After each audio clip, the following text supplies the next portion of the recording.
You're listening to Nags and Monroe versus the podcast, and we're here to make you think about drunk and sad stuff.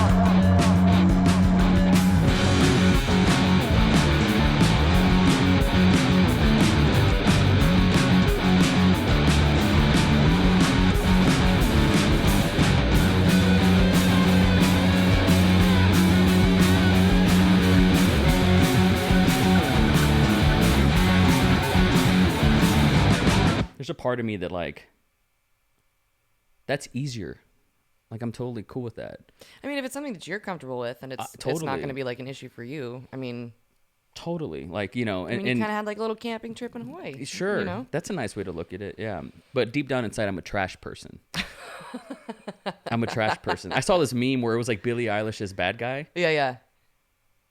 And then, you know, she does the song, whatever. And then it cuts to Danny DeVito from It's Always Sunny. He's like, I'm the trash man. Yeah. Duh. Doo-doo-doo. And I was like, that's my anthem. I'm a fucking I'm a street rat. Like, I feel like that. I still... A street rat. A street rat. Get out of here, street rat. It is what it is. But I was going to go my whole career, like, never going to Florida because I'm afraid of Florida Man. Why? Is it all the weirdos that are out there? Have you ever Googled Florida Man? Well, I've been to Orlando. Have you seen Florida Man? No, I actually really haven't had time to do a whole lot of exploring out there. Oh, if you just Google your birthday and Florida Man, you'll see what Florida Man did that day. Let me do it right now. What's your birthday? November 22nd. Okay. 86, if there's something specific for Florida that exact year. It's the first thing that pops up. Florida Man breaks into restaurant, strips naked, eats noodles, plays bongos. First thing that comes up. Sounds like a fun Friday night. Let's Google my birthday in Florida Man. March 23rd. Coming up. Florida Man. Florida Man on bath salts, headbutts, car, slaps, fire chief. You know, and it's just like, I'm not about that. Like, I don't want to meet him. Yeah. It's just, I'm good, you know, but that's just been, so I'll be going to that and we'll see what's up. And how long are you there for? 3 days. Okay. It should be okay. Yeah. So how you doing? I'm doing good. Yeah? Yeah. So what brings you to Austin? Seeing family as usual. The cousins. I saw you with a baby online. Yes. Whose baby is that? So that is my cousin Derek's brand new son, Andy. So Adorable. He was born. What month are we in? He was born January 30th. So he's brand new. Just brand new. Oh yeah. Yeah. So that was awesome because I mean Derek is, I believe, 7 or 8 years younger than me. So I remember like seeing him grow up and He's a young dad then. A little bit, yeah. Maybe he's like 6 years younger than me, but yeah. So he got married, I want to say about 2 or 3 years ago, and then they brought the kiddo on board, and he's just, oh my god, he's so sweet. The baby? Yes. That's amazing. Yeah. So you got to see him. Yep, got to see him for the first time, and it's just crazy. Awesome. So technically, he's my second cousin. Since his okay. dad's my cousin, Yeah. I think that's how that works. I know what you mean. I have second cousins. They're just cousins. Yeah. Same last name? No, so he's last name Adam. So that was my mom's family name. Was Okay. Adam. So Yeah. Oh, from your mom's side. Oh, that's cool. Yep. So how long are you sticking around for? Flight is tomorrow at 7:30 at night. Okay, so a weekend. So, yeah. And you got to squeeze this in. Yes. Awesome. I'm glad you were able Yes. to do it. You getting some skydiving in? So we tried that yesterday. Winds did not cooperate and clouds didn't The weather, cooperate. yeah. No, I feel like Yeah. it wasn't a good time. No, you it wasn't. took a gamble during February. Yeah. It's a bit of a gamble. Yeah. Like this shit doesn't clear up and get beautiful till April, May. Okay.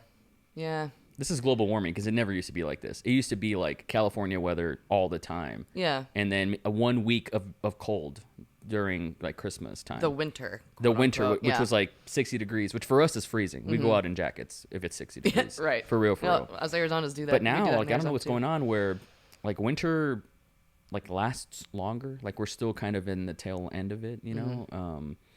And so it was a gamble, but the winds weren't in your favor? No.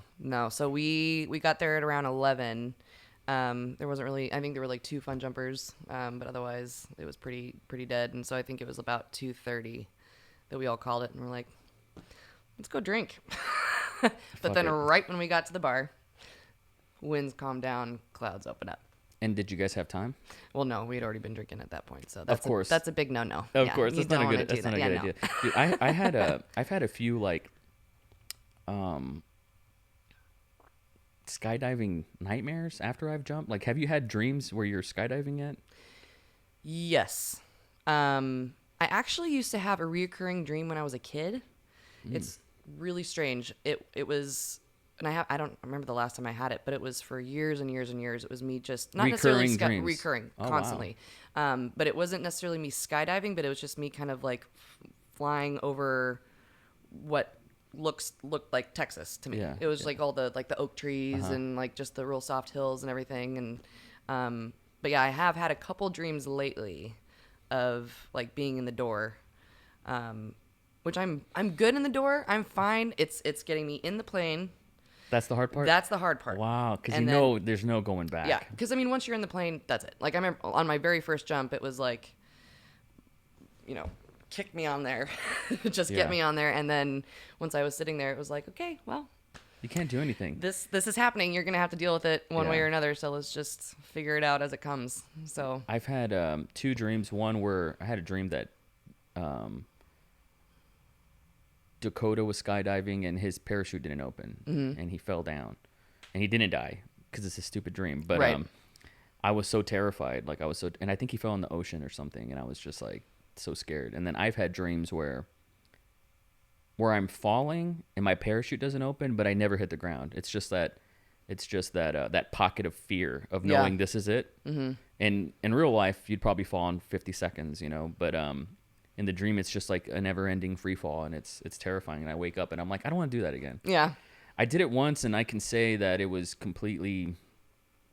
Everybody should do it once. Yeah, for sure. absolutely. Like my wife's probably a scaredy cat. She would never do it. Like if I surprised her on her birthday and was like, "Let's go," she'd be like, "I'm not." She wouldn't get out of the car. Yeah. And I'd be the asshole, right? But you have to want to. You can't force someone to go. Right. It's I like- mean, this is a very unnatural thing to do. There's a lot of stuff that can go wrong, but it is, I mean, it's completely life-changing, I feel like. For sure. So walk me through the first time you did it. Why'd you want to do it? Like, how did you get that idea? I mean, I've always wanted to skydive. It was just, kind of on my bucket list. I never actually even thought about learning how to do it solo. It was just one of those, like, let's go do a tandem, cross it off the list. And then after I did it the first time, it was like, that was pretty badass. That was pretty awesome. And then just seeing all the fun jumpers there and everything and everything that they can do up there. And, they all just blow my mind. All those fun jumpers at Lone Star, they're all just... They're psychos. They're amazing psychos. They're nuts. Yeah. I can't believe that's what they do for fun. Yeah. And like every weekend, I learned that what happens to me is I disassociate, and Yeah. I can't become present, and I think I black out or something, like a lot actually. Really? Yeah, like if I'm driving and I'm not listening to something, if I'm a passenger or if I'm not, I'm always have noise around me. I'm that guy. Just the other day, I was flipping channels on the TV and I was like, I had to go leave to go cash a check or something, and I'm like, I have to put on the television so I can leave the house. Yeah. Even though I know someone's probably gonna turn it off. Yeah. But I'm there for like 20 minutes. Like I have to find the right thing. This sounds crazy saying it out loud, but I'm like, I have to have noise. I have to know that there's noise so I can leave. I can't get off the couch until I know there's noise. Okay. It's a very weird thing. But if I don't have that, like I'm very spacey. Like I'm like, oh fuck, what was I doing? What am I supposed to be doing? Like that happens a lot. So noise just kind of like grounds you. Noise, technically, like- then. Like it actually keeps you from like. Yeah, it keeps me from floating away. Yeah. And so I remember the first time I jumped, and I didn't have a choice. It was just like, you're jumping. And I was like, yeah, of course I am. And then I remember they put the straps on me, and I was like, this is it. Everybody had a helmet. I was like, why don't I get a helmet? Yeah. Do I need a helmet to breathe? Like, am I going to die up there? Should I ask? My mom always said the squeakiest wheel gets the grease. So I'm like, I feel like I should ask. And they're like, you don't need one. And I'm like, well, I don't. Okay. Well, and I didn't ask any questions. I kept my mouth shut. I was with Joe. So I was with the safest guy. Yeah. Like, if I was going to die, I was cool with it. Like, I had made the peace. Like, if I die with this guy, it's all good. Yeah. Like, this guy had 10,000 jumps or something. Like, it's all good. But it wasn't until, like, I got home that I was like, I had very sensible panic and fear.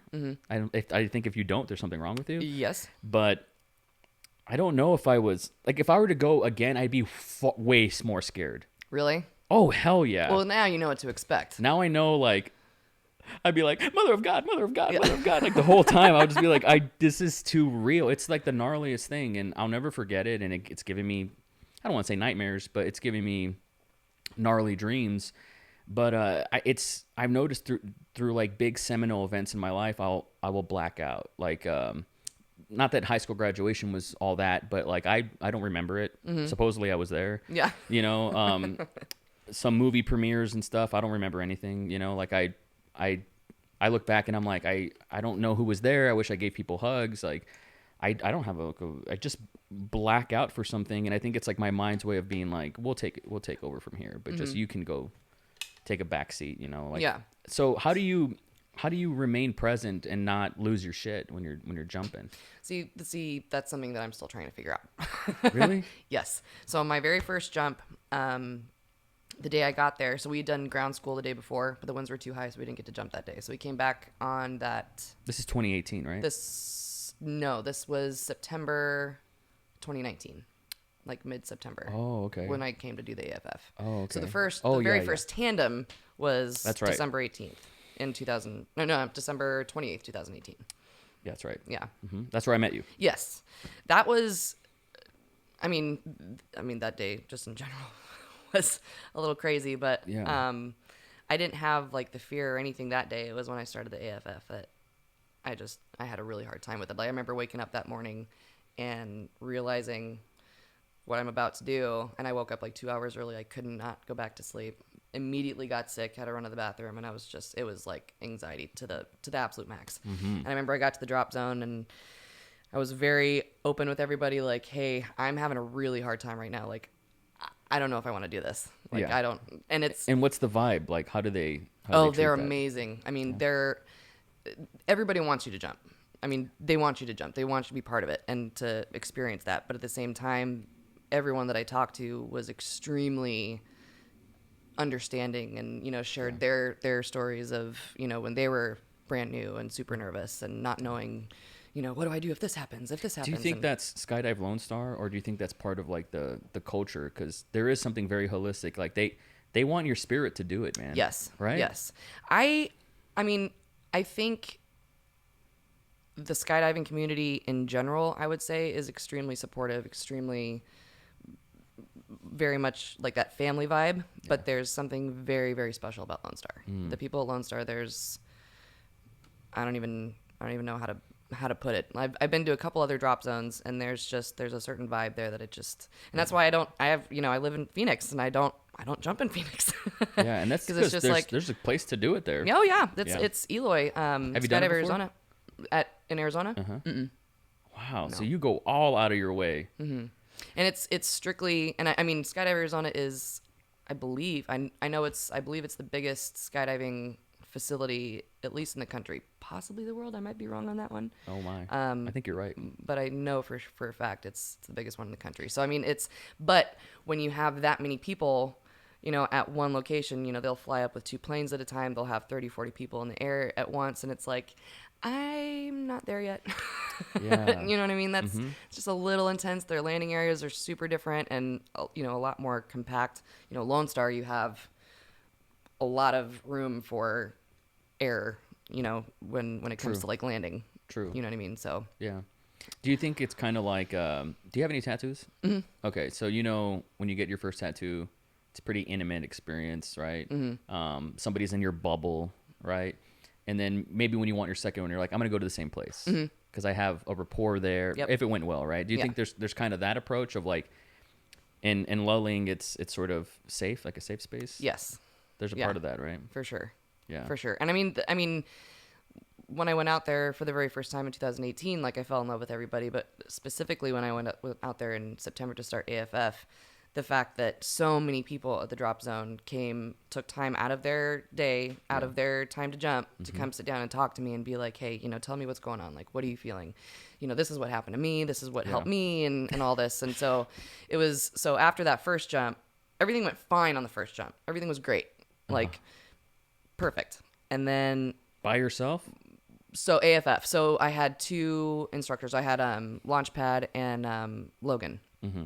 And so the 3 of us jump out together. So one's hanging onto my right leg, and But you're still, it's not tandem. no. Yeah, no. I mean, the landing and the canopy flying is on me at that point. And that's the thing that gets me, is that I am fine. Yeah. I'm fine. I mean, they're holding your hands in the air, but they're going to go their separate ways. Yeah. So what actually matters, like, Yeah. I mean, yeah, a lot can go wrong in free fall, but like what actually matters is, getting back down to the ground safely. And that is 100% on you. Like, yeah, you've got a radio, but you have to have orientation, right? And just for the listeners out there, like, you can't be on your back, or you can't, you have to. There's a method to the madness on just floating on your stomach, right? What's that called? That position? belly fly. Belly fly. Just getting there. You need to have core strength. You need to know the basics, the fundamentals. You can't just willy nilly. It's not. You can't figure it out when you're in the air. You know, when you're falling. So you have a support system. That was your second jump? So the very You did first one tandem? AFF. No, I did. So actually, I did the first tandem December 28th, 2018, and then I came back here for work and ran out to Luling and did a second tandem. And then in March, I went to San Francisco and decided to go try out that drop zone, which was awesome. It was really cool. But I believe they only do tandems out there. They don't do any like fun jumpers or AFF or anything like that, because the landing area is like super, super small over there. Yeah. And it's a pretty busy airport as well. Scary. And then came back out in July, did another tandem, and then started AFF in September. So I want to hear more about that. What do you call the jump when you're with 2 other people? AFF, just AFF jump. Okay. I want to hear more about that, because it's actually frightening to hear. But I think I've jumped with a few people that for the first time, and it's 50-50. Like, some people would be like, that was great, let's do it again. And then there's like, check, done with that. I do feel like there's not really a whole lot of gray area. It's either, it's either black you and love white. it or nope. It's binary. And I was one of those, like, cool. Yeah. Did it. And don't get me wrong, I do think there's something to like doing it maybe once a year or something like that. Like, totally. I have no fucking interest in doing it for sport or doing it for fun and getting like a license. No interest. Like, I guess what I'm trying to say is I think you're fucking nuts. You said that before. Yeah, and so you did it the first time, and that day was a scary day. One could call it a red flag. Yeah. That guy, I don't want to, I love him and he's great, but he's like smarter than me, in better shape than me, wiser, has probably more responsibilities, and for a variety of factors of which I don't know, he jumped out and got hurt real bad. And that's scary. Like, that was the first time where like it just wasn't fun, like it just didn't feel fun. Like it's kind of hard to justify in a way, but it's one of those, you get back on the horse. I mean, he's done it since. He was jumping again, I think, like a month and a half later. Yeah, that's true. Yeah. And he was one of the ones that came up to me during my AFF and was like, wow. And like talking to me and everything. And I'm like looking at him like, dude, if he can get back up there, I can get back up there. And then he even said, he was like, you don't want to be a quitter. Don't be a quitter. I was like, oh, mother. You have to hear that, don't you? Yeah. But you like, have to be shit. nuts to want to go back on the bull again, Like, for me, I was like, I'm good. It's such a scary thing, skydiving, right? And so what is it about your personality that lends to that sort of adrenaline junkie side of you? Did you know that about yourself going in? Yeah, I've always liked, I guess, pushing the limits a little bit just to see, how far can we go here? Really? Yeah. I mean, not I would say probably skydiving might be the craziest thing I've done, but yeah, I mean, anything new, I'm open for, adventures or anything new, anything that's going to kind of get me out of my comfort zone a little bit, because, I feel like you only really grow when you're uncomfortable.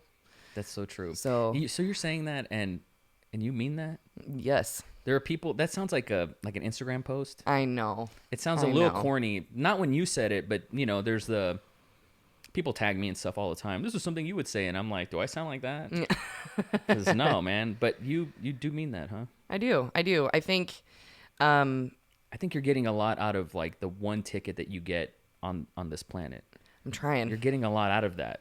You know? Yeah. We're so lucky that we have a chance to be humans. We could have been a cockroach. Right. I think about that all the time. Like, Yeah. I could have been a tortoise, which probably would have been cool, but bad example. But I'm a human, and we live in this time where you can fall out of an airplane. Like, that didn't exist 100 years ago. Yeah, an airplane's a toy now. Yeah. And you just get to go play. Yeah, that's insane. We're the only species on the planet that does that for fun. Right. Yeah. So you have to be a certain type of personality type to want to do that, you know? And so you really mean it, that you just kind of like want to get out of your comfort zone in that way? Yeah, I mean, I feel like when I started the AFF and I realized, honestly, like I had a super emotional experience with it. It was about like 10 minutes after I got back down on the ground where it all of a sudden hit me of what I just did. And you got to go back up there and do it, you know, however many more times to finish the AFF. And then my cousins actually started their AFF with me. They are 6 jumps away from their A license now. And you? I've still only done the 3 AFFs. Okay. So, okay. yeah. How many is it? 18, 20? I believe it's 25 or 26 to get your A license, and that includes the 7 AFF, 6 or 7 AFF. Wow. Yeah. But my cousin Danny had been on the same load with me, and he came down, and this was both of our first AFF jumps ever. And he comes, and we're, you know, just talking about everything that happened, and he was like, "Yeah, I had like 4 or 5 line twists." You know, this is his very first jump. Mm-mm. And that, when I heard that was like, nope. That this sounds is like stupid. it's really common, Like, though. It is. It is a little bit more common than I like to think about. But it has a lot to do with your body position when you actually deploy. Mm-hmm. I mean, I guess there could be errors in packing, but most of the time line twists are the jumper's fault. And so that scared the shit out of you. That scared the hell out of me. Yeah. So after that, and immediately, and it was like, this is something that I'd been wanting to do since December, you know, thinking this is something that I really want to do, getting super excited about it. You know, I got my family involved now, and then now I'm having this reaction that I did not expect at all. And I started crying and just was like, you know, just, I was the one that wanted to do this, and now I'm the one that's like being a total bitch about it, you know? And, yeah, so I didn't jump at all for the rest of that day, but I decided to come back the next day. And Joe was like, just show up. We're not saying you're going to jump. Just show up. That's great. That's great advice. They know. It's like, all right. Oh, yeah. Yeah. Yeah. So, and Joe literally has done everything perfect to where I need it. Like when I need to have a kick in the ass, he kicks me in the ass. Or when I need to have someone hold my hand, he's going to hold my hand. I love his You know? energy. He's such a great guy. Yeah. He's awesome. And he can just read it very well of what he needs to do to make things a little bit, you know, less terrifying. Yes, So that's right. So I ended up getting there the next day, did a training tandem with Joe just to kind of calm the nerves a little bit. And then I did 2 more AFFs that day. So that was my last one. That's heavy. Mm-hmm. That's the last one you've done since? That's the last AFF jump I've done, yeah. September. Mm-hmm. I did do a tandem in November because I was going to continue AFF in November. But that day the winds were going back and forth again and back and forth. They were going over 14, and then they died down to like 8, and then they jump up to 16, and you know. So I was like, you know, this is too squirrely. I don't even want to mess with it. I'll just do a tandem. Better safe than sorry. Yeah, I mean,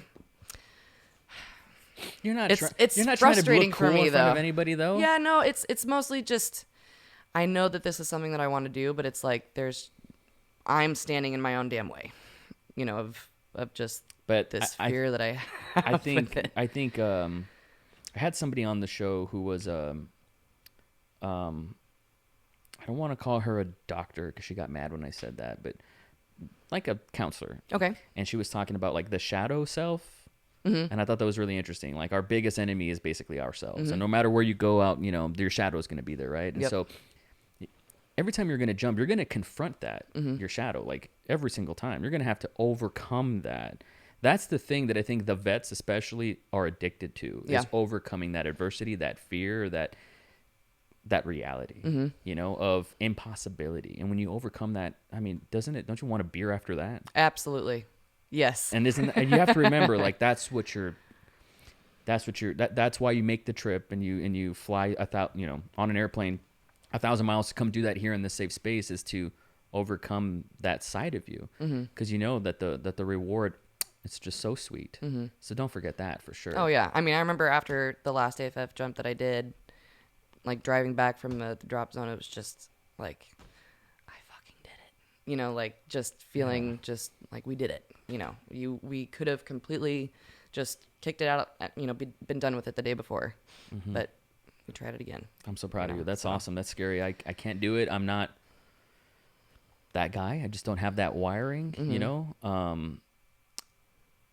I almost thought, when I first jumped out, that like it wasn't going to happen. Like I almost thought it was like a joke in a way, and everybody's jumping and they're like, yeah, put your feet out and all that thing. And I think we like did like some gainer thing or whatever. And, you know, it was surreal, but I also felt like it wasn't real. Like I I don't know what's wrong with me in that way, but like, it's hard to, you know, when my daughter was born and I saw that felt real for some reason. Like that felt very real. I didn't disassociate from that for whatever reason.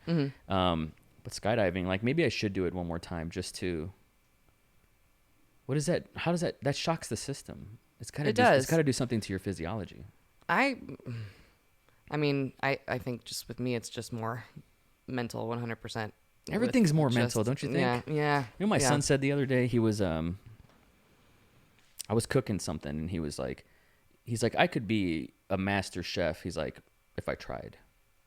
And I was like, that's such a little kid thing to say.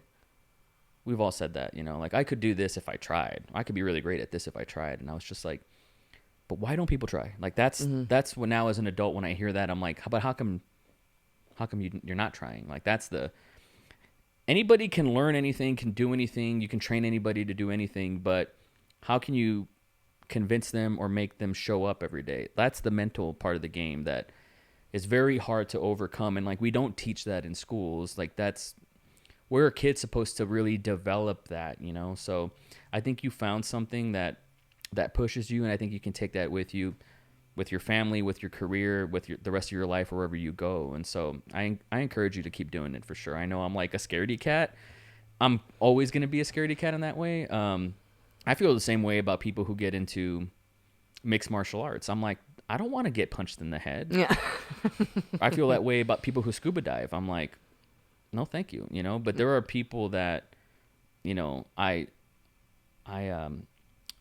almost envious of that can challenge themselves and put themselves in compromising positions to get out of it. So how's that affected your life outside of skydiving? It's got to change your perspective. It does. It did 100%, because I feel like that day, the very first AFF, I don't think I've ever been more afraid in my entire life, ever.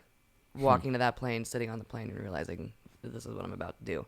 And then after that, I remember having a conversation with my family and everything, thinking like, well, hell, now that I did this, like anything else, if there's anything else that comes my way, I feel like I have the ability to, you know, take a step back and just kind of push forward, just mow through it. Yeah. Just go. Just go. I think I put that in a bottle and sell it, and I drink it every day. Like that's what life is really about. Like trying to cultivate more of those moments and feelings. I'm trying to be better about that. So something I want to pick your brain about is you are, you know, here's the thing. I don't know if you feel this way. I'm like a curmudgeon. Like, unfortunately, I'm trying to be better about that as well. I'm a work in progress. But when people are really good at arts and they're really creative and they're really talented, you're a very talented photographer. Thank you. Kind of makes me hate you a little bit. Why? Because I'm like, what does she got? What is she doing that I'm not doing? It just like, you know, I project insecurity. You know, it's like, what does she have that I don't have? You know, you're just, and you've been doing it forever, and you're like a real photographer. You know, and I don't want to speak for you, but you know, you've done the classes and everything. You know, like you're a real photographer. There's so many of us that like take photos on our iPhones that are the reasons why real photographers hate us, and I'm one of those. Like I'm a fraud, like in that way. And so, it's not very often that I get to talk to photographers that I look up to. Like, how did you get into it? Oh, I mean, I feel like I've had a camera in my hand ever since I can remember. Really? Yeah, same thing with my mom. She absolutely loved photography, and I feel like I kind of picked that up from her. Wow. And yeah, I got started in high school doing like the film development in the dark room, and I absolutely fell in love. Old school. Oh yes, which I don't think there's a whole lot of schools that do the dark room anymore. I think obviously everything's turned over to digital, which I understand. That's where the industry is, but at the same time, I feel like for someone to be able to start with that base of the film and actually know how light and all this works from like the film aspect, and then transitioning over to digital, it's going to make digital, first of all, you're going to appreciate it a hell of a lot more. Yeah. And I don't know, you just understand the kind of inner workings of photography a little bit more, I feel And like. so how old were you during that time? Started that when I was 17. What year was this? That was senior year. Mm-hmm. So I did, because photography class was like that list. Everyone wanted to take photography. So it was like I got pushed back. Was it cool at that time? Oh, yeah. Really? Yeah.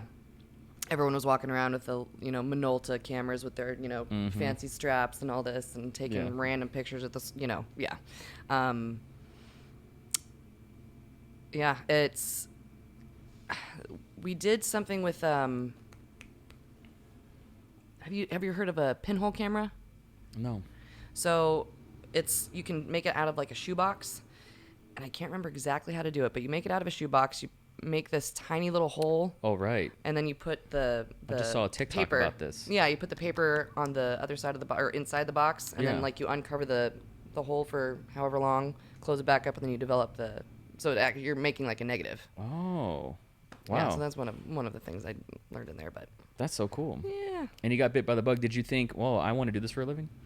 I never actually really thought of it being something I would do for a living. It was just something that I absolutely loved and was constantly trying to learn as much as I possibly could, pick everyone's brains, and just have as much experience with it as possible. And then there was a place in the mall called the Picture People, where I got hired on, and that was my very first professional photography job.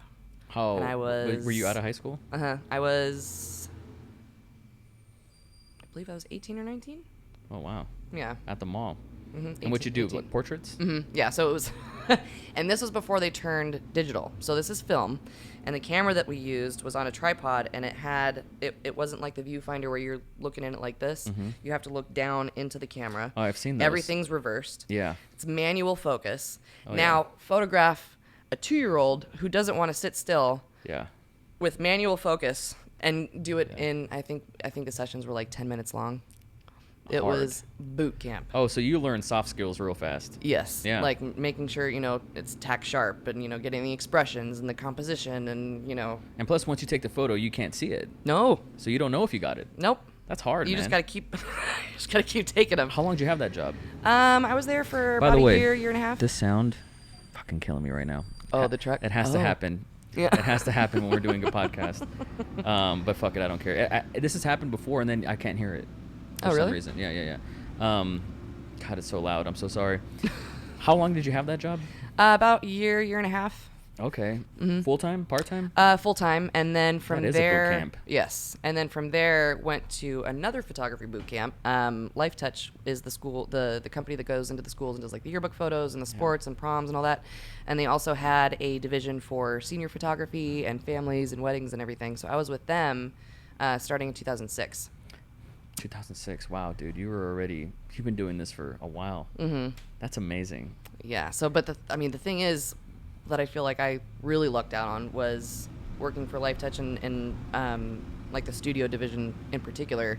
I learned lighting, posing, all the inner workings of the camera, editing, retouching, all kinds of stuff, and I was getting paid for it. So it was like getting paid to go to school, and That's the dream.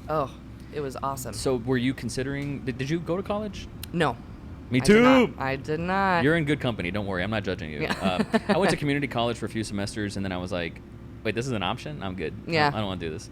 But I lucked out. I don't have student loans or anything. So, I mean, at, 18, 19, I'm curious, like, how do you know at that age, like, to take this seriously?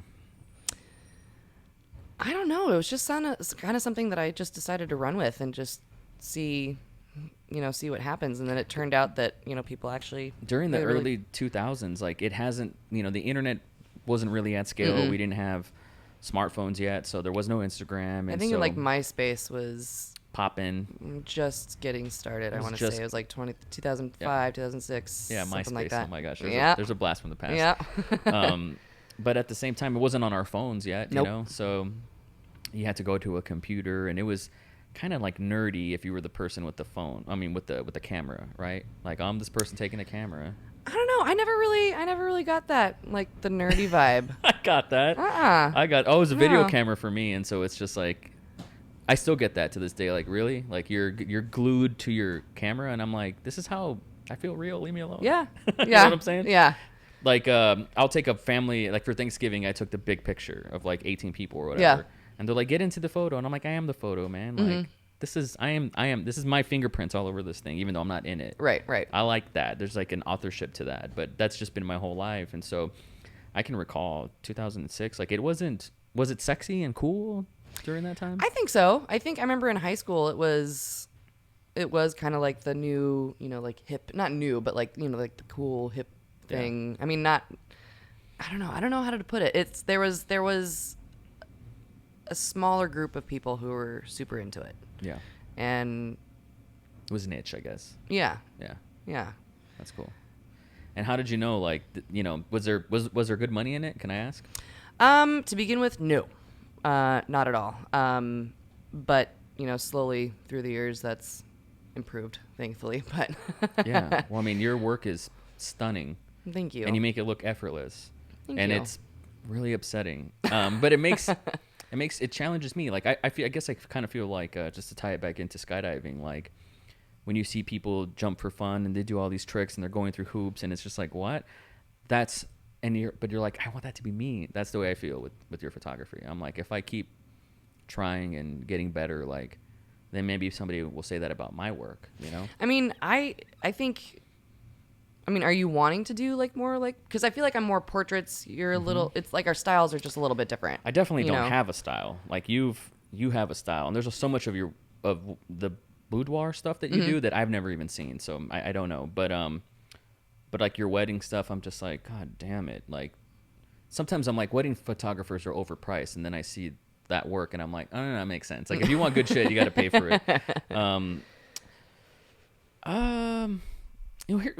For me personally, like, I don't see myself as a photographer. Like, I like, my whole career has just been like this weird failing up thing. Like, I'm supposed to be this writer director guy. That's what I'm supposed to be. That's what I am.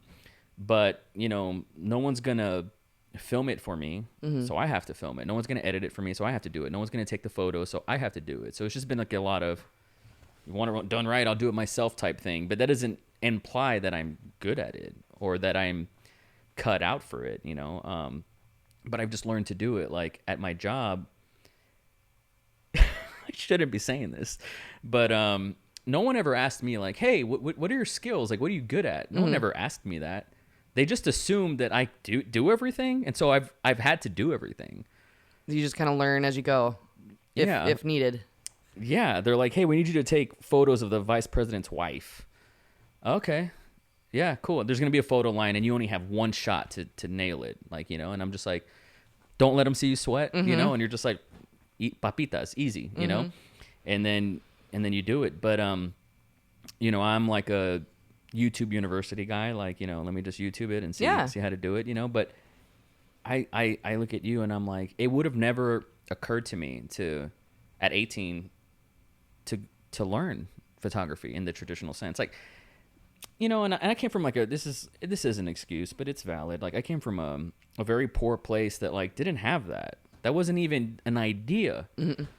Like, when I was 19, I was still calling the movie theater to see the times. the movie was Right. going to show. Yeah. You know, like at 7:30, this and that. And like I was looking at the newspaper in Yeah. 2006, you know, so like it would have never occurred to me to be like, let me go to a school to learn this stuff. Mm-hmm. Because like the culture was just like, you're going to take photos for a living.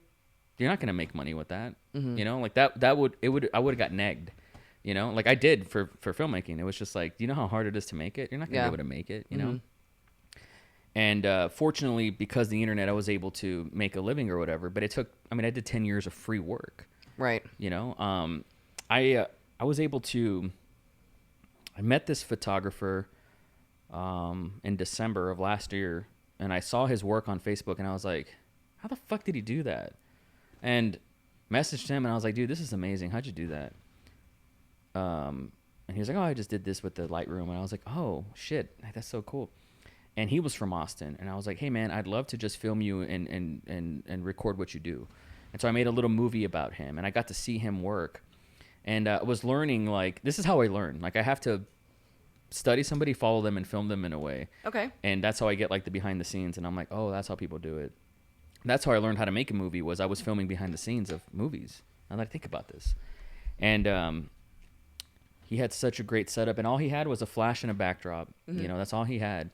And you're like, wow, like they do so much with just that, you know. And he'd direct the model, and I was like, how does the model come to your house? Like, not in a creepy way, but like, how does that even happen? Mm-hmm. Well, they reach out to you, or you know, you reach out to them, and you know, you have a concept, and he's kind of like, there's like this quid pro quo sort of like, you come, you get a photo, and I get what I want, and you get what you want, and Mm-hmm. and I was like, so she doesn't pay you to do this? He's like, no, it's just kind of like it's like doing a podcast, you know? Yeah. And I was like, oh, so I just learned that 2 months ago, you know? Like, I don't know how the photography business works, and there's something kind of like magicians that they kind of keep the secrets. Mm-hmm. I feel like they don't want to just show people how they do the tricks. Yeah. I feel like I've run into that a few times, which I feel like is so super unfortunate, because even if 5 people are trained the exact same way and know how to do lighting and composition and posing and all this stuff, each person is going to end up photographing a completely different image. You know, everyone's imagination is completely different. Mm-hmm. So you, even with the same model, the same background, the same lighting, like it's going to be different, It's you know, interesting, right? slightly, you know, between each person. Yeah. And I feel like when I was learning photography at Lifetouch, we had probably 14 or 15 photographers on staff. And a lot of these guys were veterans. They've been doing this for years and years and years. Yeah. And so I immediately just latched on to all of them.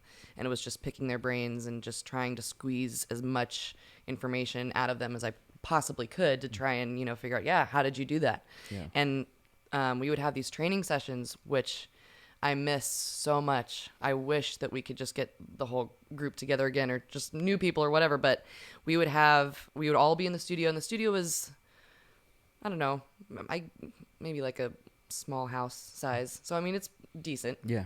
And so all of us would be in there. We'd all have, you know, it'd be like 3 people to a model. We'd all come up with different concepts, and then we all look through the work. Kind of like a workshop. Right, exactly. And then we'd all, you know, I'd see one image and be like, that's really cool, but I think I'm going to tweak it this way, you know, and do something just a little bit different. Like Kind of what? almost like adding on, like adding in an accent light, or changing the composition, or just making something more dramatic, or something, just seeing something different. And I feel like that was how I learned photography just in general, with the settings and the lighting and the posing and stuff, was just getting in there and just picking everyone's brains and just kind of getting your hands dirty with it. And Getting your hands dirty. Yeah. So much of it is just trial and error and experience. Exactly. And actually being in it. You can't just stay in your head. yeah, no. And I mean, and I'm honestly super, super thankful that I got that opportunity to work with that company, because I learned everything that I know, you know, from all the photographers that I got to work with there, instead of sitting in a classroom. I mean, no offense to, you know, people who take classes or anything like that. Like, I just know that for me, myself, I feel like I learn so much easier, and it sticks so much more when I'm actually doing it, instead of someone, you know, reading out of a book or something. What are some like of your favorite takeaways from that time that you still apply to your work today? From, You know, like maybe tips and tricks. Even if it's just like how you talk to someone that you're photographing, or like you said, like these different lights that change the mood of a photo. Like I don't know, like what is something that you learn from there that sticks with you today? Like photography stuff and like specifically? Yeah. I would say something that's something that I use probably every single time I photograph is something called flow posing. So it's a way to get a lot more variety and more images without really moving the subject a whole lot. So a lot of the changes that are being made in the photos are actually done on your part, not necessarily the model's part. So if, like, say it's great for if you have like a super quick session, then you got to get a bunch of images super quick, and you don't want all of them looking, the exact same, or taking, 5 or 6 of the exact same image. So say, you're photographing me, you'll take like a full length this way, and then maybe change your angle over this way, getting,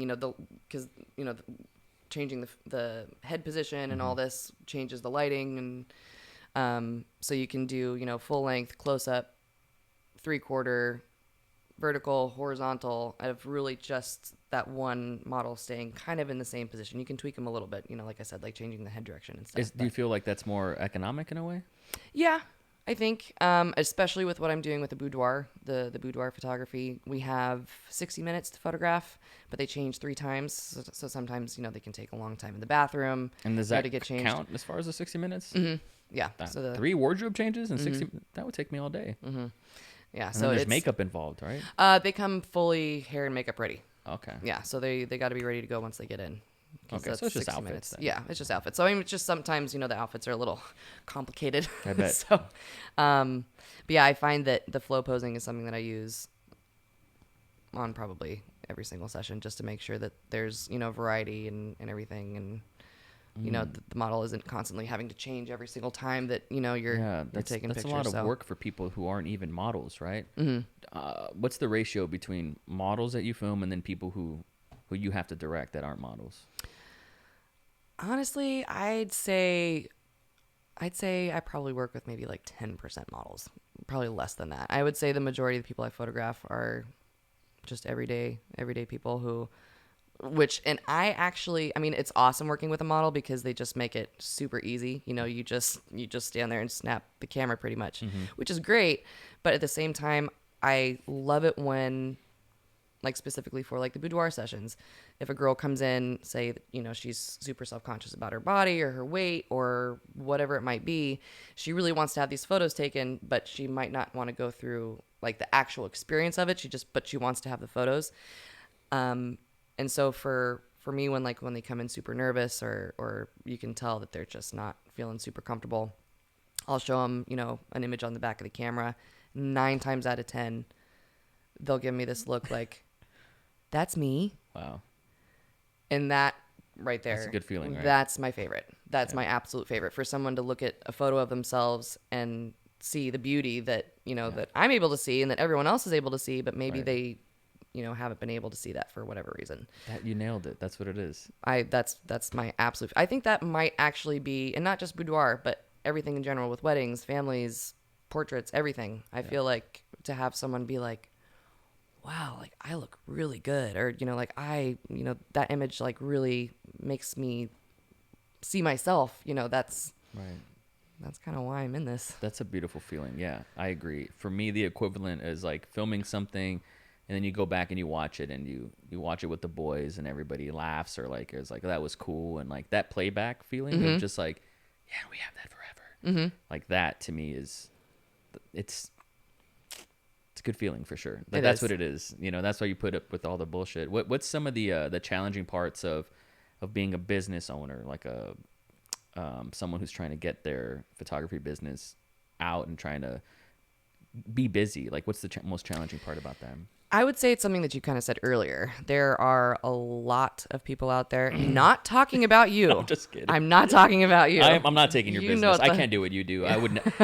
I can't do what you do. So I wouldn't even. We're in different spaces for sure. I mean, I think there's a lot of people out there that think they're photographers, that they done it for a hobby, or they dilute the market because they're like, I'll do this for $10 or whatever. Yep. And they don't understand that, you feel like you're helping that client out, but at the same time, you're honestly like really hurting the industry by doing that. Because if, someone comes to me and says, we want you to photograph our wedding, what are your rates? I give them my rates, and then they come over here to Sally, and she says, well, I'll do the same thing, but half the price or a third of the price or something. It kind of depends on the client. Some of them do go that route, but others, do understand photography is an investment. It's especially for weddings, but just in general, photography is an investment. It's something that, you're going to have the photos forever. It's not something like a cake that's, Right. going to be gone that night, or a dress that you're never going to wear again. It's something that you're going to be looking at for years and years and sharing with, friends and family forever. So if you want to have those photos to be proud of, it's probably a good idea to just make that the investment a little bit. Yeah, you get what you pay for. Exactly. For sure. Exactly. And I do feel like there are a lot of photographers out there that the light and airy look is very popular right now. It's where it's like not off-camera lighting. Like a lot of photographers nowadays don't know how to use lighting at all. I love the light and airy look, but I'm very thankful that I have the option of being able to add in lights and kind of, just make different looks and different textures. And, I feel like I have a few more tricks in the bag than some other people out there. I think you do. I think you do for sure. How's business over there in Arizona? Actually, it's getting pretty good. That's good. Yeah. Yeah. So there's a wedding venue that I'm going to be talking to soon about working with their clients. So anytime that they would have someone that wants to have a wedding at that specific venue, I would be on a vendor's list. Ultimately, I'd be one of the options for them to choose from. That's awesome. Yes. And so I'm already on one of the vendor lists up in Sedona at Agave of Sedona. Where's Sedona, Arizona? Yes. So I'm an idiot. No, it's super small. Okay. Not a lot of people know about it. It sounds familiar though. It's super popular for the red rocks that they have up there. Mm. It's absolutely beautiful. It's probably about a 2-hour drive from Phoenix. Okay. And usually about 20 degrees cooler. Why wouldn't you want to get married there? It's absolutely gorgeous. Oh, that sounds beautiful. Where's the Grand Canyon? That is super north. So I want to say that's like 4 or 5 hours away from Phoenix. Have you been? Mm-hmm. Yeah, I actually photographed a wedding in Sedona. And then the next day, me, the bride and groom, went up to the Grand Canyon and did photos in her dress and his tux at the Grand Canyon as well. That's sick. That was awesome. That was so much fun. I bet that's not overrated, the Grand Canyon. Not at all. I want to go. And they were fantastic. Like Do you have copies? I'd love to. You can show me later. Once I get my phone back. Oh. Yeah. Dang it. I'd love to see those.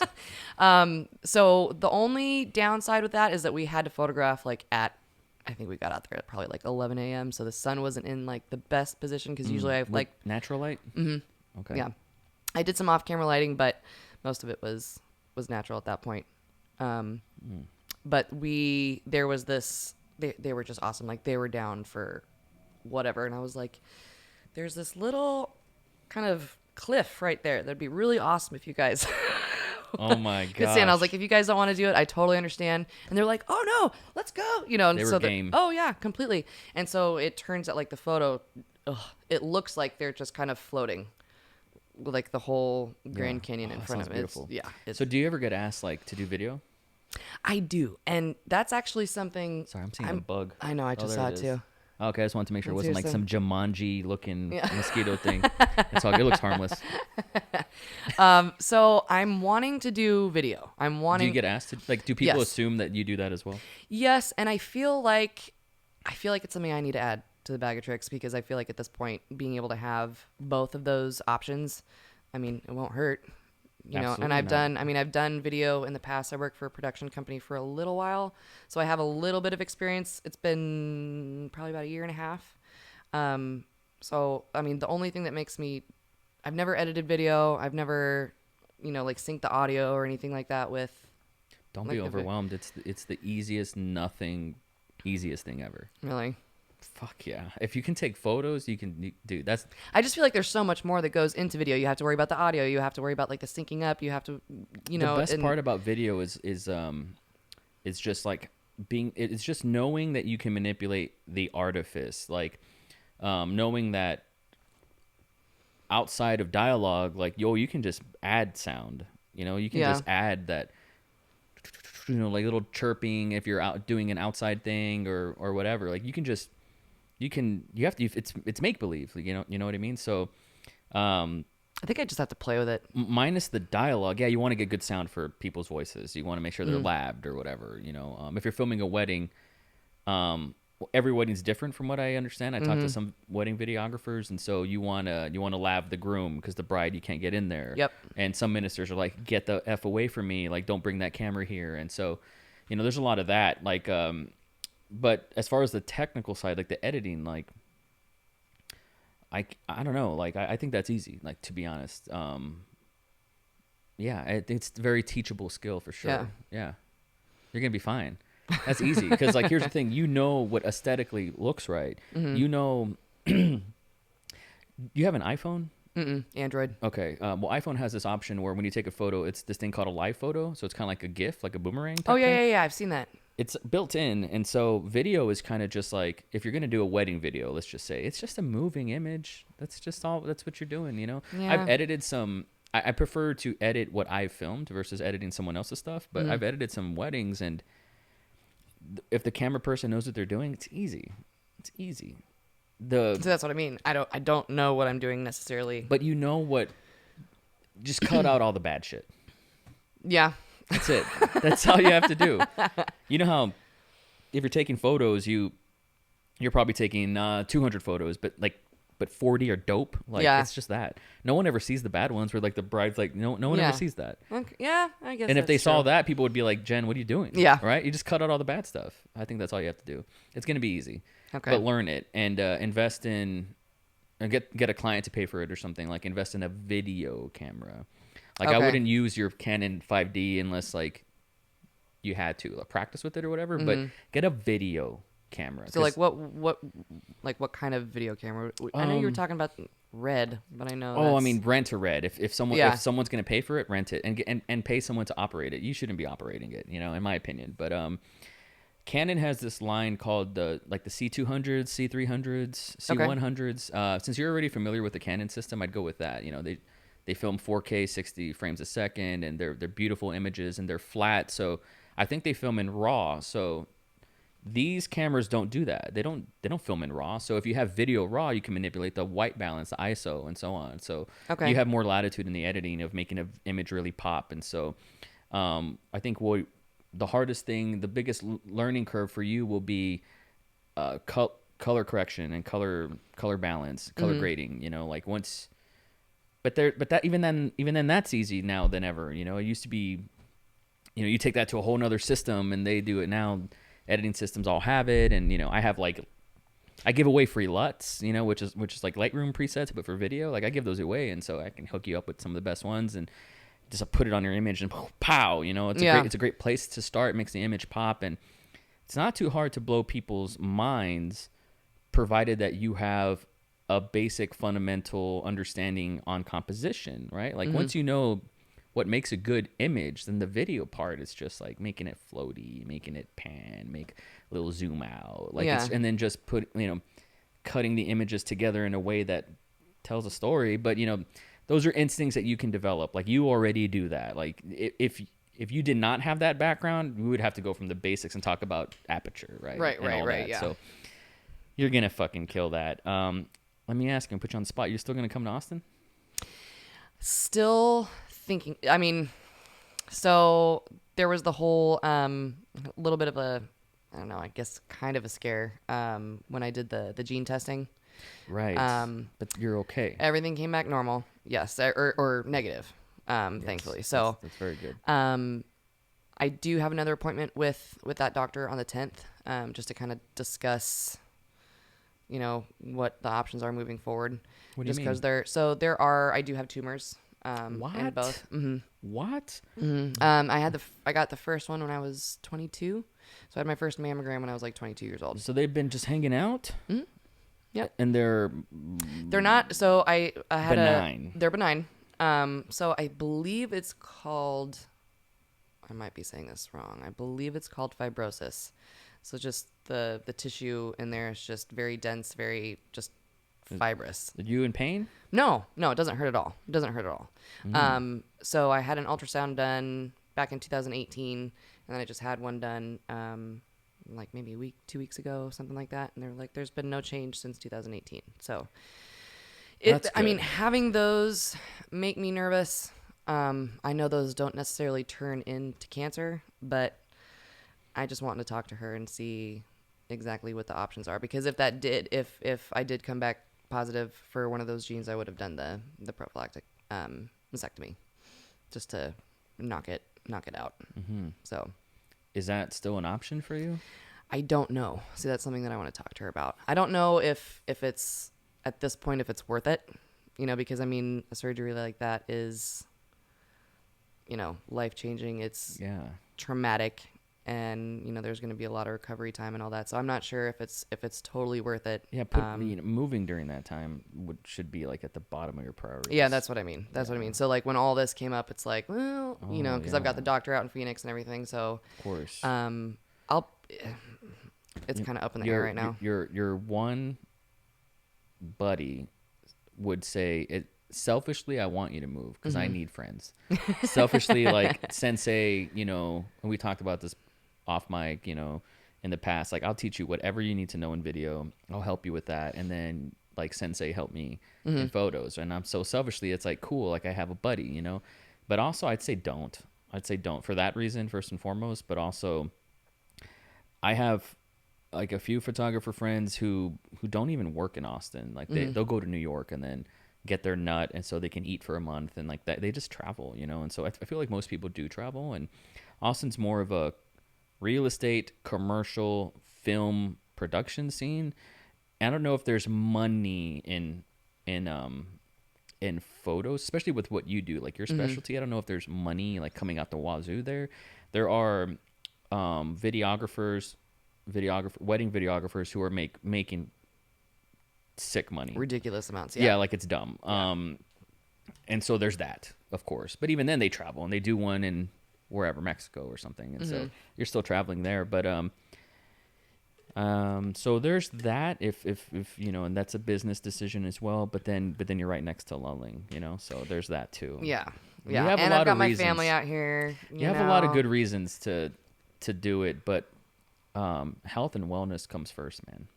Yeah. So I just gotta. I'll probably know for sure by the end of this month what's gonna be going on. By the end of March. So yeah. Well, let me know. Oh, for sure. Yeah, please. Yeah. And thank goodness, those tests came back negative. Fuck, man. 2020 has just been a son of a bitch. Like it's just been nuts, So it's been nonstop.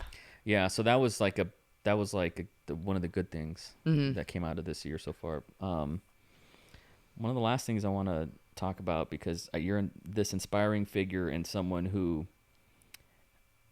really committed to a lifestyle change. I guess you got to a point where you were committed about fitness. Would you agree with that? I'm not in the gym as much as I should, so I don't know if I should say I think fitness. everybody feels that way. Yeah. Maybe except Brad Pitt, but everybody else feels that way. Right? Yeah. The cast for Magic Mike notwithstanding, most people feel like they're not in the gym enough, right? So don't be too hard on yourself, but you've come a long way, no? Yes. So it was actually when I went for the very first tandem in 2018 when they were like, all right, you got to hop on the scale, so they know, what canopy size to use. And I remember got on the scale and I was like, well, wasn't expecting that. So I was 180 back in 2018. And then it was late 2018. Late 2018, yeah. And then, which was the heaviest I've ever been. And I'm 5'7". So it's not, not the best weight to be at that point. May I ask, how did you find yourself at that weight with now that you're become more self-aware and all that? Honestly, I was just eating like a monster. I feel like it. Yeah. What were some of your go-tos? I love Sonic. Oh my God. Mozzarella sticks. Yes. Fuck them, dude. You don't like those? No, I mean, get them away from me. Oh, yeah. It's a problem. Plus, they make me break out real bad. Oh. They're very greasy. Yeah, but that's the good part. I know. That's so good. So good. So I decided... So you're a Sonic fiend? Yeah. Sonic. Just Sonic, Taco Bell. How were you with, portions? Are you an overeater? Yeah. It'd be one of those, Really? it'd be one of those, just sitting watching a movie or watching TV and just realizing, oh, shit, the bag's gone, Yeah. So, And I just feel like I had gotten to a point where I was just being lazy. I almost kind of, I feel like I kind of just let myself go. I wasn't really paying attention. I didn't really care that much. Were you like busy working and stuff too? Yeah, I was busy working and actually, yeah, I would say probably 2018 was this, pretty busy year. So I mean, I had so it weren't like focus on it other... wasn't like you were in a basement playing World of Warcraft. No. I mean, I was traveling all over the place, and Right. it was just, yeah, and I was, yeah. And did you have one moment where I mean, maybe it was the being on the scale, but did you have one moment where you're like, I gotta change this shit? Yeah, I was a competitive dancer for 12 years. So it was think I like, knew that. just, really? Are you fucking kidding me? No. A competitive dancer Yeah. versus people? Yes. So I No, I didn't know that. Yeah. No. It's not like a hip hop battle or anything where everyone's like in a circle around you or anything like that. Like, You never served anybody? no, I never Did served you ever anybody. get served? I never got served. Well, Sorry. no. So I did. It was like ballet, jazz, tap, hip hop. Damn, that's cool. And it was with a group That's of. legit. It was so much fun. For So I mean, 12 years. yeah. So I started when I was. How old would I have been? 6. Oh shit. Yeah, I was 6 when I started. Oh, you're that guy. I was that. Yeah. Well, this Wow. was like the extracurricular. Let's get her doing something Smart. Yeah. And I just fell in love with it. So it was the team was probably varied from like 20 to 30 girls. Every once in a while there'd be a guy in there. But yeah, I competed probably at least 8 or 10 times a year. Wow. So and I feel like back then, I would be at dance on Mondays from 6 to 9, Tuesdays from 5 to 9, And and then that's a Thursday grind. and that because you'd go to school, get the homework done really quick, then you gotta hop over to dance, and then Thursday we were there. I mean, so it was a lot of physical activity all Yeah. the time, Mm-hmm. and I remember I just looked at myself in the mirror like around January after I had seen the scale and everything, and I was like, oh man. We've gone a little too far here, I feel like, and it was just I didn't feel good. I didn't have any energy. I didn't feel good about myself inside or out, and it was just like we got to do something. There's something needs to change here because I'm not digging this. And so that was, let's just say, early 2019. Here we are in early 2020. Mm-hmm. Have you been at it for a whole year? Pretty much, yeah. I mean, I would say, yeah. I mean, I definitely still cheat. I still love my mozzarella sticks, but I've definitely learned portion for sure. And I've cut out carbs for the most part. Have you really? Yeah. Wow, that's pretty intense. much although I do drink my carbs. Gotcha. Yeah. I bet you do. Mm-hmm. So Do you? gets a balance. What time do you eat? Like, do you have a structure like on time and all that? So I've never been one that really eats breakfast. Like I'll do like a protein shake in the morning, but I usually probably won't eat until like 2 or 3. And then I try not to eat past like 9 o'clock at the absolute latest. Oh, okay. I feel like, which technically I found out that's that time frame of eating from like 1 to 8 or something like that is intermittent fasting, I guess. That's correct, yeah. Which I didn't even realize that was a thing. That's helpful for you then. It helped me big time, yeah. Yeah. Because I mean, right when I cut out carbs, I probably lost 6 or 7 pounds within the first like 2 weeks, and then did the plateaus every once in a while. Of course. And so, How do you break through a plateau? I'm not exactly sure what I did. I think it just, I don't know. You're being fixed healthy itself. though, right? Yeah. Okay. Oh yeah. I'm not. No. This is why, because I'm 150 right now. So I'd like to get down to Wow. 140. Congrats. That's 140 would be. I've lost 100 pounds since the last time we talked. Are you serious? The same 10 pounds over and over again. Oh. But for real, man, like you get proud of yourself and you're like, I deserve this. Exactly. And then before I know it, like a junkie, like I'm just like sonic overdose or something. Yep. But it's crazy though, because like I can feel like when I eat carbs, I can feel it immediately. Like I can feel it just in my body. Just Yeah, I know. it's like you want it so bad, so bad, and then you have it, and you're like, you idiot. Yes. Now you feel like crap. Oh yeah. Now we got to start this whole thing over again. 30 pounds, but like the best part is you've kept it off, so it's working. It is. Are you still inspired and motivated to keep at it? Yes. So like I said, I want to get down to 140. I don't know how maintainable that'll be to actually stay at 140. You look super good. Like you look Thank like you. you walk around like this and it's like normal for you. Like this seems like a healthy place to be. I mean, I like it. I feel like If you lost 10 more pounds, like I don't know. Why do you want that? I don't know. I'm not gonna tell you what you should look like, but like, do you feel like that's healthy? I feel like staying in between like the 140 and 150 for me would be ideal. Like just between those 10 pounds. So what's the plan to drop 10 pounds? What's the plan? I need to get my ass back in the gym. I feel see. like I'm on the plateau right now. I've been kind of going back between like 151, 149, and I feel like if I were to actually You weigh yourself go often? back into the every day. Yeah. So I feel like that's actually been able to help me Has it? with foods as well, because it's like, okay, you ate this 2 days ago and now look at you. You know what Yeah. I mean? So I'm actually able to see like what the different foods like do to my body. And beer. You know, Isn't it? and beer, yeah. I'm just kidding.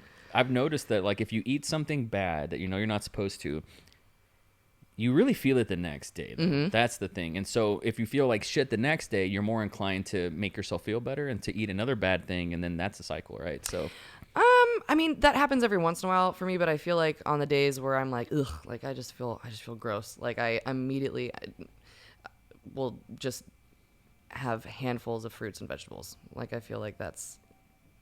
So what's some of the healthy food that you keep around the house? I love mangoes. I love fruit. I think fruit's like. Fruit's got carbs though. I know. Yeah. I know. So I'm not doing like the full, like I guess keto thing. Sure. I just pretty much cut out like the breads and the pastas and Sugars. and sugars. I don't eat a whole lot of sugar. I call like, at those all. the 3 white devils. Ah. Pasta, dairy, and sugar. See, I love dairy. I love You're a cheese cheese. person. Yeah, mozzarella sticks. Yeah, yep. You should just make your own keto mozzarella sticks. Google it. Huh? You could use like almond flour, I really want to try. So they have almond flour keto tortillas. cheese. Oh yeah, hell yeah, they do. I haven't tried those yet. Those are like 5 grams of carbs. Are they? Yeah, they're super low, or maybe like 3 or something. Okay. Yeah. Yeah. Because I'd just start doing like instead like when I would want tacos, I would just do like everything but the shells. Just have like taco salad. Oh, that sounds yummy. So good. This is a conversation for another time, but like I dated this bulimic for years when I was it was my first girlfriend, and like I remember I was a punk, 17, 18, 19, and so I worked whatever job I could and pay for dates and stuff like that. And it was terrible to not to make this about me, but it was terrible to like go out to eat with her and then she would just eat so much and then just throw it up. Like it fucked with me. And I was powerless. Was she open with you about this? Like, this is what she's doing. Oh yeah, yeah. It fucked me up too. Like, not to make it about me, but I was, I just felt so powerless and also responsible. Like at the same time, I felt so guilty, and so without meaning to, I lost 70 pounds. Without meaning to, like I recorded this video in my senior year, and my friends are like, "Dude, you lost a lot of weight," and I was like, "Huh?" I saw the video and I was like, that's me? Like I didn't see it, I didn't feel it, I didn't think it. And I just stopped eating. Like I didn't mean to, I just couldn't eat like around her. And so I have like this, it's hard for me to like have a healthy diet because my brain's very extreme. It's just like, well then I won't eat. Like if you listen to Jocko Willink, Okay, yeah. he's so extreme, he'll be like, if you go to an airport, like just fast. If you're traveling, people will say traveling's I got to eat something when I'm traveling. He's like, just fast, 72-hour fast. And so I'm like, yes, sir. Yeah. And then I go 50 hours and then I'm like at a KFC afterwards, because it's like just this high and low and my body's like starving and I can't do it. And no, I don't eat KFC, but you know what I'm saying? Like, and so that era really fucked up this relationship with food and also like negative associations with even losing weight. Like, I don't even know. Like, I remember being, for me, 170 pounds, which right now I'm like 240. So being 170 pounds, like people were like, would body shame me, at the same time, like you're too skinny. Like Mexican cultures are like, eat more. Yeah. Yep. And it was just like, no, I don't want to eat. And so like, it's the relationship with food. That's like the hardest part for me. I can work out. Breathing is like, I'm really into breathing. This sounds so strange, but like it helps with panic attacks, anxiety. Oh yeah. Supposedly, like you exhale fat. Like, look into it. Like, that's how fat, sweat, right? Of course, but fat leaves your body through exhalation. And so I know for me, like, if I'm running and I'm breathing, I can almost piss myself from like a runner's high. And it's happened. Yeah. Where I'm like, I'm going to piss myself. Like, it just gets so high from just like this syncopated breathing or whatever. And so I love all that. But then it's just my relationship with food is like, well, I can have one Twix. No, I cannot. You know, so I'm trying to repair that. But any advice that you have would be great. That's why I asked, like, you know, what's some, because you have to have good foods on demand, you know? Yeah. I mean, what do you keep like fruits and vegetables in the house? Like, is that something that's like a normal Yeah, but it's not thing? like emphasized. You know, it's Yeah. just there. I mean, do you have like favorite fruits and vegetables that like you could eat I'm like I'm every a day? mango guy. I like mangoes. I like avocados. Yes. That's my shit. Yes. Like, once again, I used to get like made fun of for like just eating a raw avocado, just like, Oh, this raw is avocado with salt. Put salt on Fuck there. yeah. Yep. heaven. You know, people are like, "Oh, what's Knives gonna have an avocado?" And I'm like, you know, it's a berry. This is a fascinating berry. You know, it's a berry, but you didn't know that. It's a berry. Interesting. Is it because it has a seed? Well, it is a fruit. It's part of the fruit kingdom. Which I don't see it as a fruit. It's a total fruit? I see it as a vegetable, but I know False. it's False, Jen. Sorry. Will not let you take that one with you. It's a fruit and it's a berry. I want to say. I could be wrong about that. I was so confident. Now you got me second guessing myself. But that's delicious. I mean, I could eat 3 avocados in a day. I don't, but I could. Like, they're so good. But it's just, you know, and also emotionally, I'll get triggered with something and then I'll want to punish myself with like eating a lot. It's terrible. It's not good. so you actually like set out. I'm mad at myself. I'm gonna stuff my face until I can't move. Oh yeah. Yeah. See, mine's it just happens. Like it's not anything that I'm like, all right. I mean, I'll definitely go, you know, grab food. Well, there's and two be like, voices. There's one voice is like, "Don't do it, Knives. Stop. Wait, stop." And then the other voice is like, "I can't." And then I'm just watching myself do this. Yeah. And then afterwards, you're like, "Stupid piece of shit," you know. yeah, And then 2 years go by. yeah. So it's rough, man. But like, I really have so much respect for you for seeing it through and staying on the path and just getting it done. And you look so healthy and you seem like you feel better about yourself. And that's the most important thing. Like, in order to make good work and have great relationships with people and have the guts to jump out of an airplane, you have to feel good about yourself first and foremost. And so I'm really proud of you that you're putting in that work. And it inspires me because not that I ever thought that like, oh, she probably feels like she's a lost cause, but it's easy to feel like you're a lost cause. And then I see you staying on the wagon. It's like, you just have to do it every day. That's the I mean, hard it's part. definitely. I mean, that's the thing though. Is like it might seem like it's an everyday thing. I still have really shitty days, you know, and still, it's definitely not an every single day. Yeah, this is awesome. This is great. I feel awesome. No, Okay. no. The highlight reel on the internet just fucks all of us. Yeah, it does. Yeah, because It does. And especially like on those low days that you have, you look online and you're like, what's wrong with me? You know, like why can't I do this, or why am I not Yeah. there? that's bad. You know, yeah. The comparison is horrible. Fuck comparison. Yeah. For sure. We need to live in a more, I talk about this with some buddies, you know, good for you. We need more like good for you culture as opposed to, wouldn't that be nice? Oh, that must be nice. Yeah. You know, there's a lot of like passive aggression, Jealousy, yeah. pettiness. I was went to the gym earlier and I came back, and the walk is like the most therapeutic part for me. It's just like 3 miles away, and You walk 3 miles at the gym? it's not that. I mean, I like walking, so it's not a big deal. See, that's awesome. I don't. It's something, Yeah. but it's never enough. It's never enough. Is it ever? I've never experienced enough.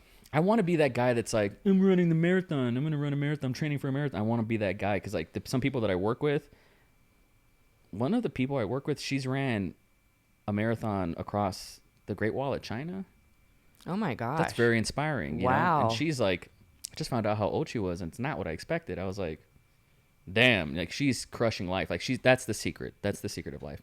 But I'm not that guy. I just walk and meditate and think, and you know, it also helps with creativity. And like these words came into my mind. That's how I process like anger as well.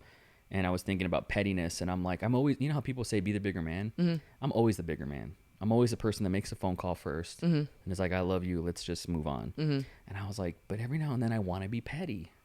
I just want to be. Everybody else gets to be petty. Right. But since I grew up on television, I want to be that character that is the good guy. Right. You know? And so, and I was just thinking about pettiness. And just today on this walk, and I was thinking pettiness is like a gum that loses flavor.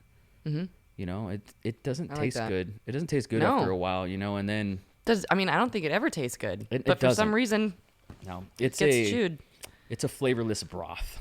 Yeah. You know, it's just, and little things like that. That's why I continue to. That's where I'm happy. You know, it's like my meditation. You know, and like being on an airplane for 4 hours. I hate these like 90-minute airplane trips. Like I hate that kind of stuff. You like long flights, dude. When I went to Hawaii, yeah, that was like I don't know. I want to say that's like a 6 hour. Yeah, it was more than 5 for sure. It wasn't long enough. Wow. Give me a 12-hour flight because I get work done, and like I feel better once it's over. Like I'm that guy. See, that's awesome. Do you think? I think it's awesome. I mean, I don't feel. I can barely sleep on a plane. Like. Oh no, I can sleep anywhere. I can sleep in the trunk of a car. I have. Okay, I'm just gonna be honest, and I have. In the trunk. In the trunk of any car. I don't care. All right. And I have. It's comfortable. Nice and cozy. For real. It feels like being in the womb, you know? Yeah. I love it. But Jen, thank you so much for doing the podcast. Was it as difficult as you thought it was going to be? No, this was super easy. Easy? Yeah. I was definitely nervous, though, because I'm like, I don't know. We're friends. We're just going to chat. I know. What's the big fucking deal? I don't know. But this was awesome. But we got to do it again. Oh, absolutely. I think I'll be in Arizona. Oh, yeah? Yeah, and I take my gear with me wherever I go. Do you have any idea when? Sometime this year. Okay. At some point. We'll figure it out. That way we can do it there. And then whenever you come back here, I mean, you come back to Austin at least 2 times like a year, right? It's more like every like 3 or 4 months. So I'm probably going to be 4 back. times. Yeah.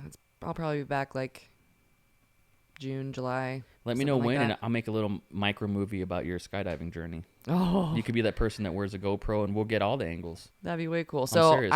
I'd have to get to 200 jumps to be able to wear a GoPro. Are you That's really? the only thing. 200? Yeah. You have to have 200 jumps in order to have a camera. Wow. So that's probably not going to happen anytime soon. You never know. I see you getting there. Yeah. I see you getting there. I mean, I would love once that. I mean, obviously the fear is always going to be there, but I feel like once that's gone, I would absolutely love to do video. Yeah. Of like tandems and stuff. So It's going to happen. Where can people find your work on the internet if they want some sick ass photos? At livephotographyaz.com. As well on Instagram and Facebook, same thing. So Live Photography AZ. Beautiful. Yeah. Thank you so much for coming on the show. Thank you for having me. This was awesome. My pleasure.